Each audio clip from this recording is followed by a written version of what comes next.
Uite ce pisicuță drăguță, zici că e o panteră. Pantera neagră pe acoperiș și Zacopane. Pe tavan sunt scaunele, mesele. Ce interesante sunt. Camera de lucru a compozitorului și se observă că a fost reconstruită cu foarte multă grijă. Este stilul ăsta cunoscut sub numele de Zakopianski, folosit în aceste construcții și în special se folosește lemnul de molid, de pin. Bună dimineața, dragilor! Sperăm că sărbătoarea Crăciunului v-a adus multe bucurii și multă liniște sufletească. Noi am ajuns aseară în Slemien, un sat din Polonia, care se găsește la o oră jumătate de Zakopane.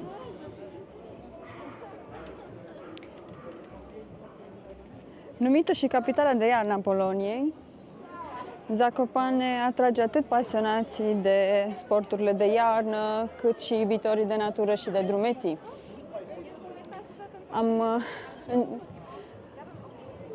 Am pornit pe această alee foarte aglomerată. De fapt, am căutat destul de multă vreme parcare, un loc de parcare, deși sunt foarte multe locuri amenajate cu parcare. Am găsit destul de greu, pentru că, fiind și perioada sărbătorilor de iarnă, stațiunea este destul de aglomerată. Ce ne-a impresionat, pe lângă priveliștele uimitoare pe care le-am găsit aici, sunt ornamentele și, bineînțeles, aceste trăsuri cu cai. Poți să faci o plimbare cu calul și cu trăsura, foarte frumos. Zakopane este situat la poalele munților Tatra, în zona Goralilor, și această stațiune montană are într-adevăr un stil aparte și ne îmbie cu foarte multe priveliști uimitoare asupra munților.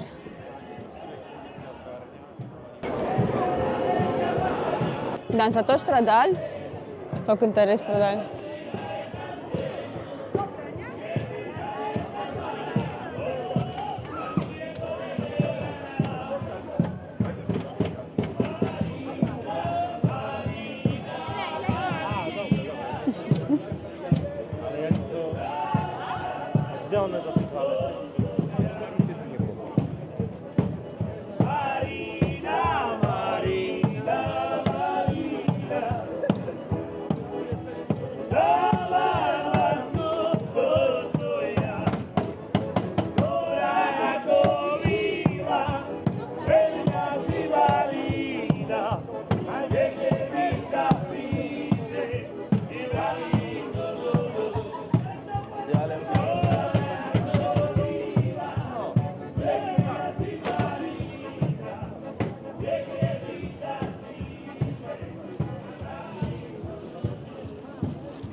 Foarte multe buticuri, restaurante, după cum se observă.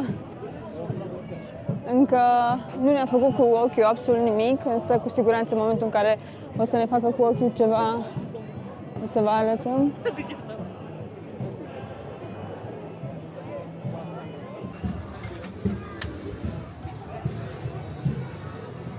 Aici, un magazin plin de dulciuri și cum nu putem rezista tentației, am intrat și în acest magazin. Să-l admirăm sau să-l degustăm, cine știe. Da, e o nebunie. Cred că în Londra am mai găsit la M&M aceste standuri mari și turnuri cu tot felul de bomboane și jeleuri. Uite, poți să-ți iei un borcanel și să-ți pui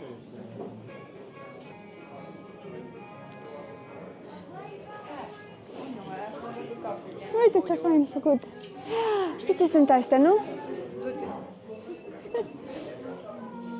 Da, prețurile nu-mi dau seama, sunt în zloți sau în euro, că sunt 8,90.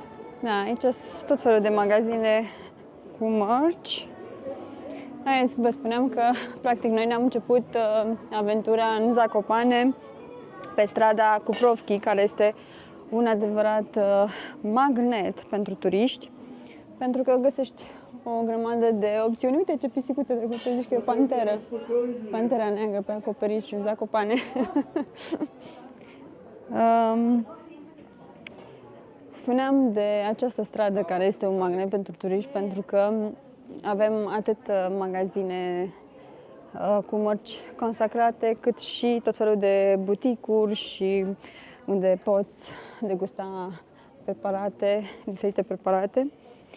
Și de ce nu poți să faci pur și simplu simple plimbări.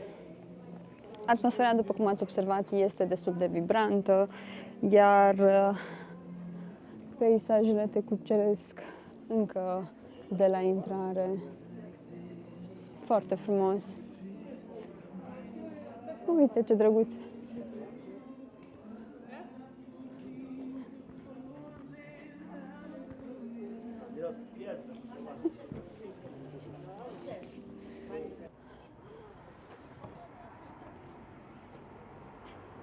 Bun. Am ajuns într-un loc inedit, la Casa Răsturnată. Știu că există și în România, dar am zis să o vizităm și pe cea din Zakopane. Am plătit pentru 4 adulți 92 de zloți. Și acum urmează să vizităm casa.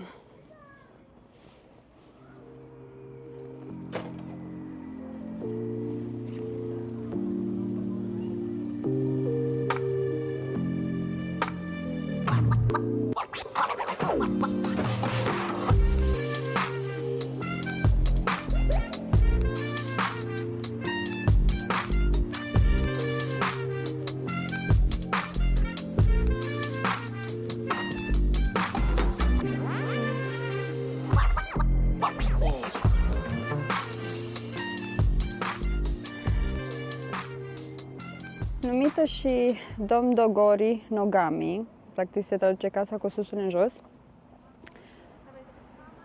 Această căsuță pare desprinsă din poveste. Hai să vedem ce ne așteaptă în interior. Ce interesant e! Deci totul, da, totul este într-o parte. Practic e o construcție obișnuită, dar care a fost proiectată și construită în poziția invers decât cea în care noi suntem obișnuiți. Deci, pe tavan sunt scaunele, mesele. Ce interesante sunt! Cu ușul de rufe. Și zici că e așa puțin în pantă, cum stăm. Foarte interesantă. Cu siguranță îți pune imaginația și îți stimulează imaginația și creativitatea.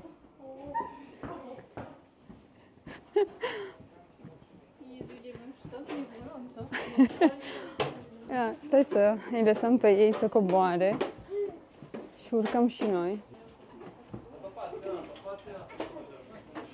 Copiii, bineînțeles că sunt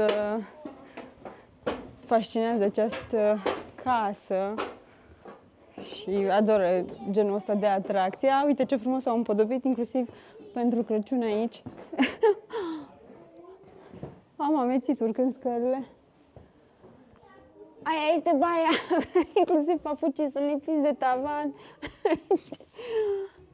Incredibil! Foarte tare! Am senzația că mă duc într-o parte. Și aici îl avem pe unul din spiridușii lui Moș Crăciun care doarme în pat. Dar ce interesant stai și tu, uite-te, că stai într-o parte. Ar trebui să-ți fac o poză, să vezi ce fain, să vezi că stai așa. Încerc. Vai! Eu și amețesc în genul ăsta. Eu nu știu, îmi dă o stare de amețeală. Foarte interesant. Este într-adevăr o atracție.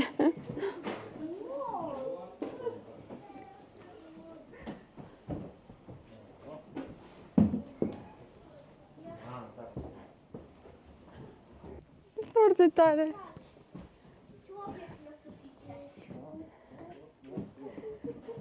Absolut fascinantă. Hai că ne-a distrat și Ne-a stimulat foarte tare creativitatea. Deci este incredibilă. Foarte fain. Uite ce priveliște frumoasă.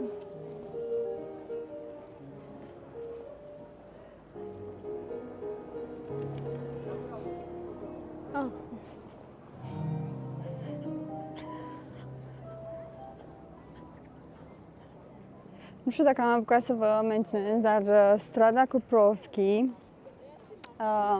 are și, bineînțeles, o legendă.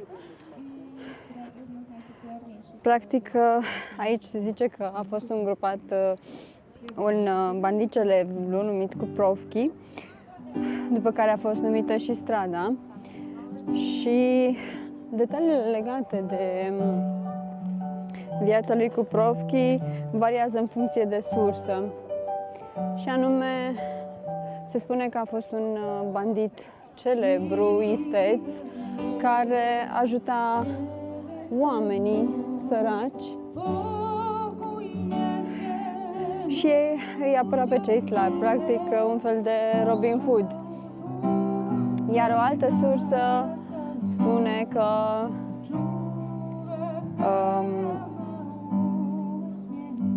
era un erou romantic, îndrăgostit de o fată frumoasă din sat. Ce frumos cântă această domnișoară! Absolut superb! Asta este, bineînțeles, Silent Night. Doar că e în poloneză de această dată. Atmosfera este de vis, este foarte frumoasă. Absolut frumoasă. Iar peisajul, munții, crestele montane sunt absolut superbe.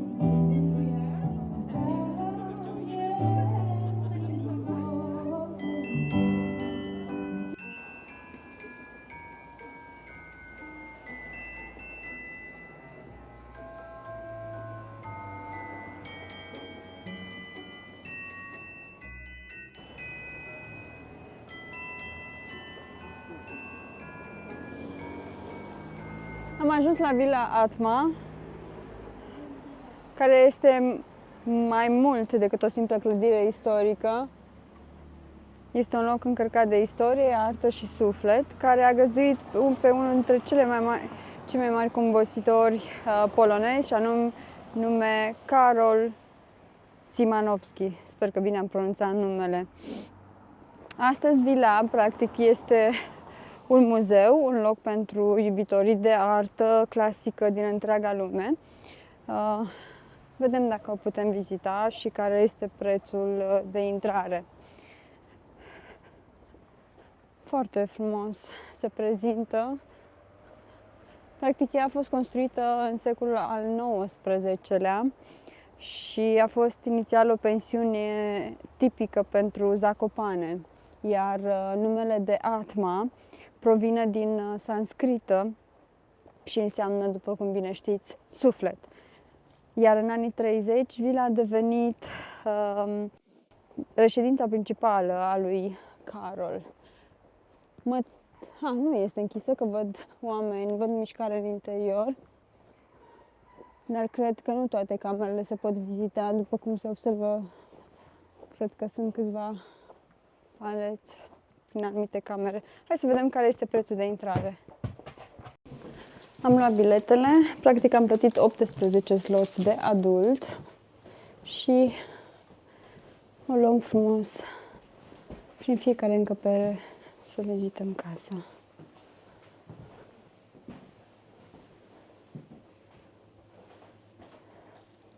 În această încăpere avem, uite, câteva partituri ale lui Karol.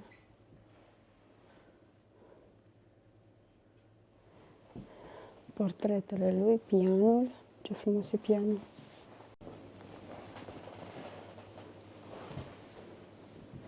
Și câteva detalii despre viața lui.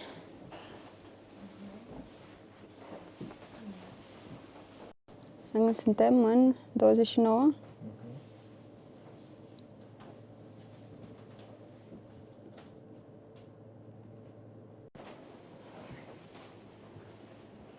Mobila. Deci, mobilierul este foarte frumos. Uite ce detalii au pe margini din lemn masiv. Decorațiunile. Și aici avem, uite ce frac frumos avem.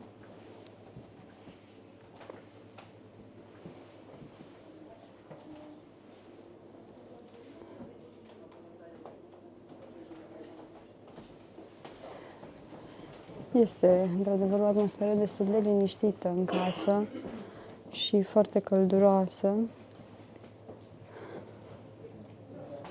Aici cred că avem camera de lucru a compozitorului. Da, cabinetul de lucru, după cum se observă. If you want, there are a description in English. In English, yes?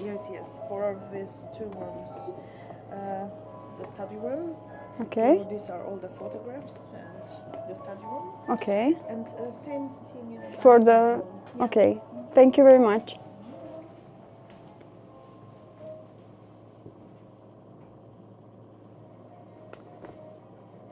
Da, acesta într-adevăr este, cum ziceam, camera de lucru a compozitorului și se observă că a fost reconstruită cu foarte multă grijă și cu atenție la detalii. Iar pe fundal, bineînțeles că avem muzica lui.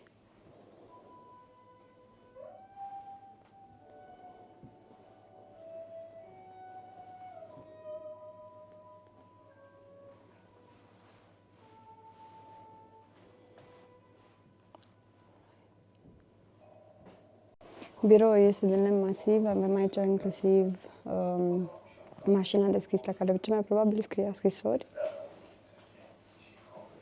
și memoriile lui.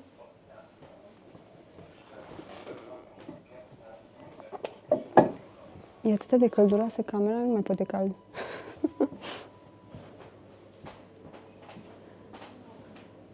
Foarte frumos. Și aici. Deci asta este practic living room-ul sau sufrageria, cum se zice, locul unde se lua masa. Și în fiecare cameră cred că ați observat că avem acele sobe de teracotă. Da?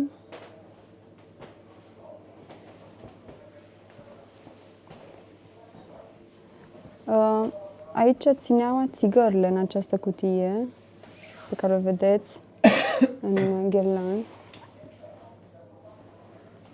Așa. Inelul pe care îl purta. Manșetele.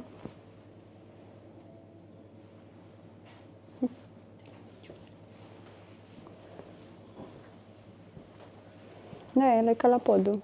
Da, pe care... Frumos, foarte frumoasă casa.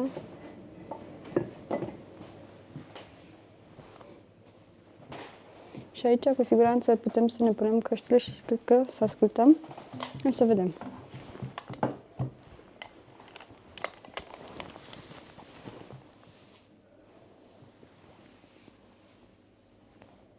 Da, asculți una din melodiile.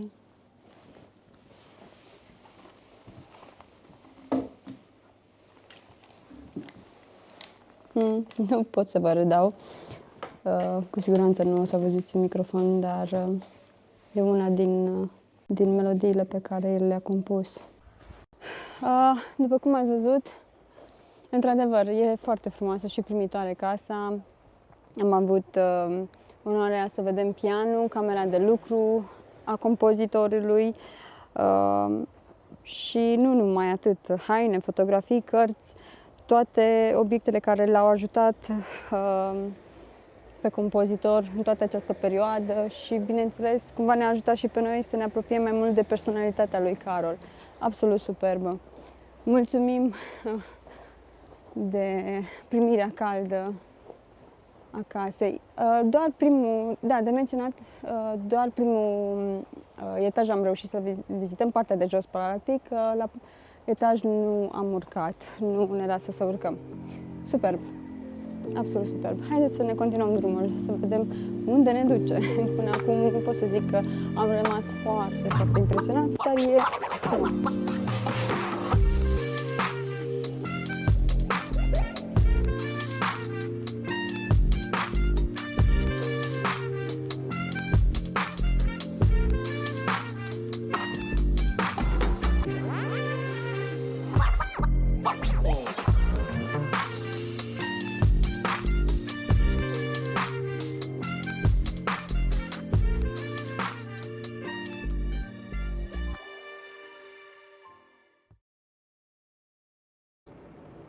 Ne apropiem de strada Cosciliesca, care este una dintre cele mai importante artere ale orașului Zakopane și ne-a atras atenția această pensiune, cred că este.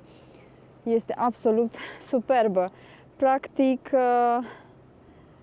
este stilul ăsta cunoscut sub numele de Zakopianski, aceste case din lemn extraordinare și motivele sunt superbe. Nu știu dacă observați, dar sunt câteva motive și sub balcon și la colțurile casei, ca niște fulgi de nea, steluțele alea. Sunt absolut superbe. Foarte frumoasă este casa. Și uitați-vă la hornuri, parcă ar avea niște scoici deasupra. Ce interesante sunt! Foarte frumoase. Clădirile de pe această stradă sunt construite în stilul specific zonei, cunoscut sub numele de Zakopianski. Practic, aceste case din lemn sunt făcute cu balcoane bogat ornamentate, care creează o atmosferă primitoare. Lemnul este principalul folosit în aceste construcții și în special se folosește lemnul de molid, de pin, brad și care se potrivește perfect cu mediul montan.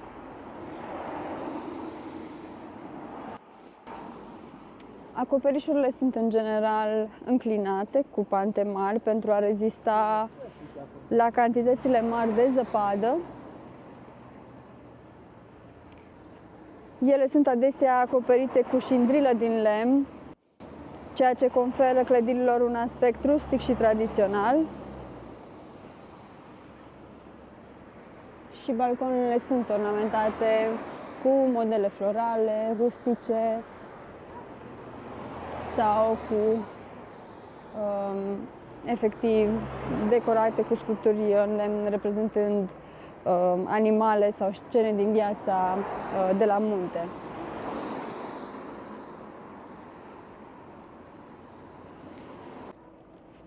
Ferestrele sunt de obicei mici și adâncite în pereți pentru a proteja interiorul de frig și vânt, iar piatra este folosită pentru fundații și socluri, în timp ce lemnul este utilizat pentru sculptura principală și pentru finisajele interioare.